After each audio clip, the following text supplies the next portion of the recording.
మెదక్ జిల్లా వెల్దుర్తి మండలం ఎల్కపల్లి గ్రామంలో శనివారం రాత్రి కురిసిన భారీ వర్షానికి నివాసపు గుడిసె ధ్వంసమైంది. గ్రామం చెందిన మంద నాగమ్మ అని నిరుపేద మహిళకు చెందిన నివాస గుడిసె రాత్రి కురిసిన వర్షానికి కూలిపోవడంతో నిరాశ్రయులయ్యారు. ప్రభుత్వం తమను ఆదుకోవాలని బాధితురాలు విజ్ఞప్తి చేశారు. బాధితురాలికి 2 కుమారులు మంద శ్రీహరి, మంద హర్షవర్ధన్ ఉన్నారు. కూలిపోయిన సమయంలో ఆ ప్రాంతంలో ఎవరూ లేకపోవడం వల్ల పెను ప్రమాదం తప్పింది.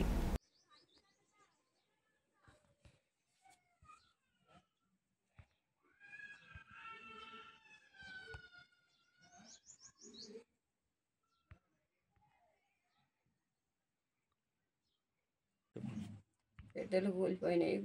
పురుగు గుడిసే చచ్చిపోతుంటిమి, పుణ్యానికి చచ్చిపోతుంటిమి.